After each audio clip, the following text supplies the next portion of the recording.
Wind Chill is a film from 2007. However, I only caught wind of this film like 2 or 3 months ago in December, November-ish, when I was browsing through YouTube. And I think I might have heard the name and maybe heard Emily Blunt was in it like very, very briefly back in the past. But I never really looked into this film and really knew what it was until, like I said, about 3 months ago. And this definitely caught my eye with the entire premise. You got this like cold environment, very wintry, very it's technically a Christmas movie, I guess, because it's loaded with Christmas music and it takes place during Christmas. But just the small, tight, claustrophobic feel of it too, where you mostly only have two characters, one of them being Emily Blunt and the other one being Ashton Holmes. And it's just a car ride where they get stranded in like a really snowy back alley off the highway.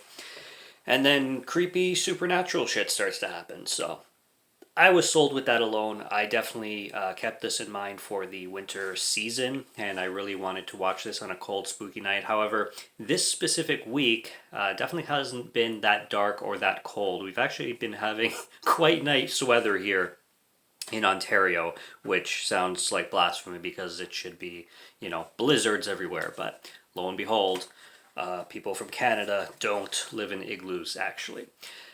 So yeah, the weather's been fairly warm, but this definitely still gave me that chilly vibe. I definitely felt cold while watching it. It's a nice fireside film, and I like the way it's done. There's, of course, it has its flaws here and there. I mean, there is some CGI use that gets a little weird and a little bit too much. Some of the directions and some of the spooky things that happen definitely go a little bit over the top. I think maybe keeping this film a little bit more grounded would benefit slightly. Clearly, obviously, this is the first time I watched this film. It merits some rewatch. It merits rewatch value, and I will give it respect for that because this is a film that will definitely go into my cycle and rotation. For winter watches, I'll definitely be sticking this on around Christmas. And the performances are great. It's really good when you get these two dedicated actors or actresses who can feed off of each other and bond with each other and all that. I guess I'm going to make this review, I'm going to make it for the most part spoiler free, but I'll kind of give a warning when I start to talk about things that may be spoilerish, just in case just in case you haven't heard of it or haven't seen it before. It's a good film to go in blind. I tried to go in as blind as possible, but obviously I knew some things going in. I didn't know what any twists were or what any reveals were or anything like that. And even some people in here, I forget the actor's name, Martin Donovan. He's kind of like a poor man's Clancy Brown. That's what I found in his facial features. He had that Clancy Brown look. Slight Dennis Quaid look as well, like kind of a blend between Dennis Quaid and Clancy Brown. I haven't seen too many films looking him up that he's also been in.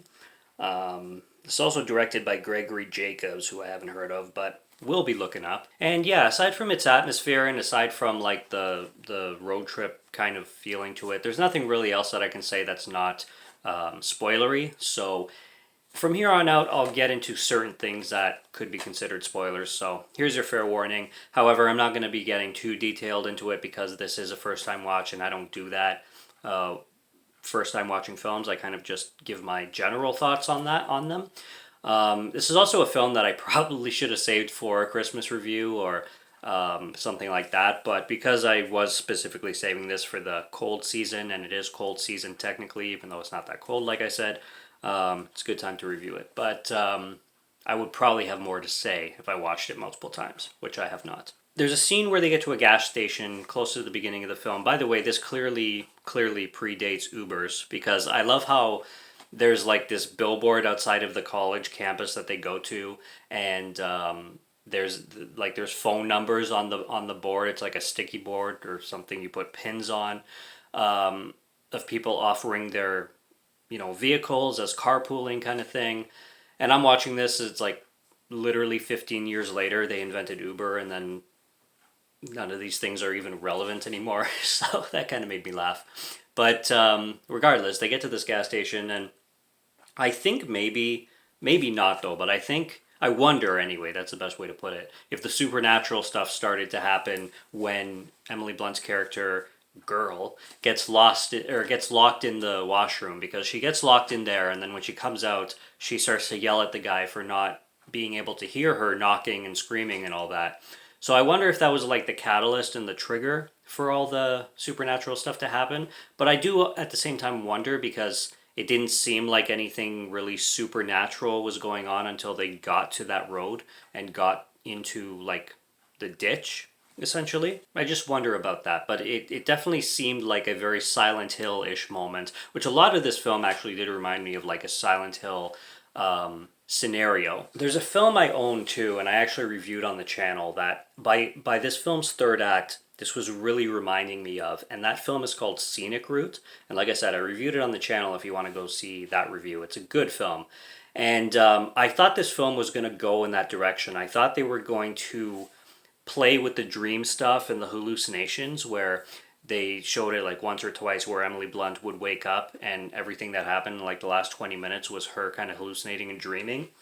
And I thought that they would go and play with that as a theme for the film, where you don't know what's real and you don't know what's not. Scenic Route did that extremely well. Probably the best that I've ever seen when it comes to that trickery and playing with the audience.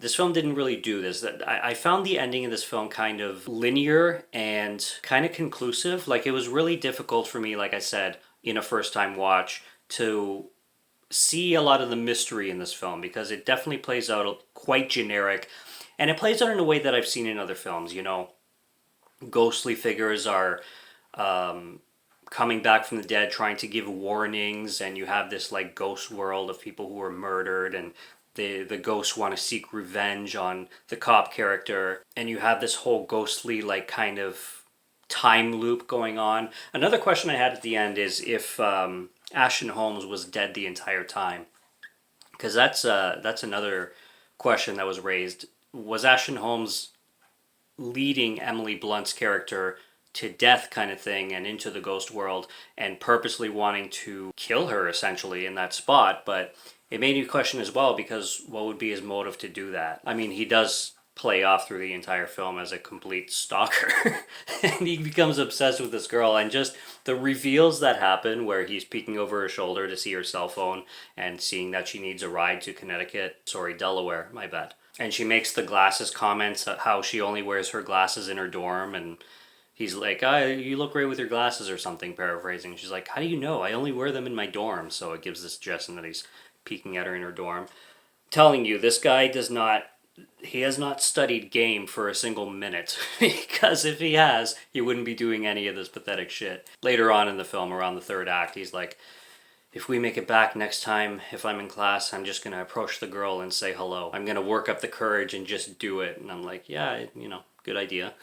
Better than analyzing her life and trying to get her alone in a vehicle in the creepiest way. But yeah, the biggest thing from this watch specifically, a first watch, I think this film certainly played it safe a little bit too much. With the ghost world and the revenge from the spirits and the whole police sheriff character. That's been overdone to death. The villain sheriff, the sheriff that uses his power to be a serial killer or be a rapist or whatever it may be. We've seen that done so much, and we've seen the whole supernatural element of that story play out in so many other films, where I thought this film did play it out a little bit too safely. And I don't see how she came back to civilization at the end of the film. I know they had, her and the guy had that conversation before she took the walk to the gas station and got to safety kind of thing. Which I also wonder why that couldn't happen at the beginning of the film either, as soon as they crashed. But I don't know. This film is definitely loaded with atmosphere, and I think that's the point of this film. And it's certainly what I enjoyed the most.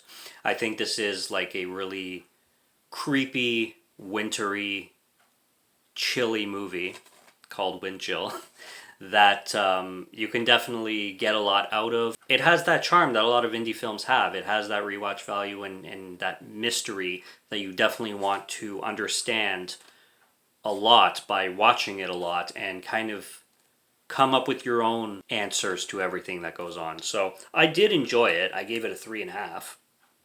And it was what I expected.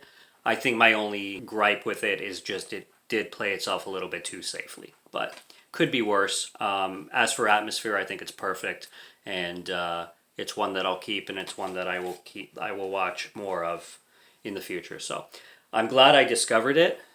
Surprised I haven't discovered it until now, but it was fun. I love films that make you feel cold. I have a few wintry movies that I've reviewed on the channel during the cold months, and this is another addition to those, so I'm glad to have it in the collection. Subscribe to Morgan Film Fan if you like to listen to my voice, or if you like my film reviews. I'll be back with more soon, so stay tuned for those. Check out what's on the channel already. Stay tuned for what's coming. Until next review, have a good one, take care, and cheers.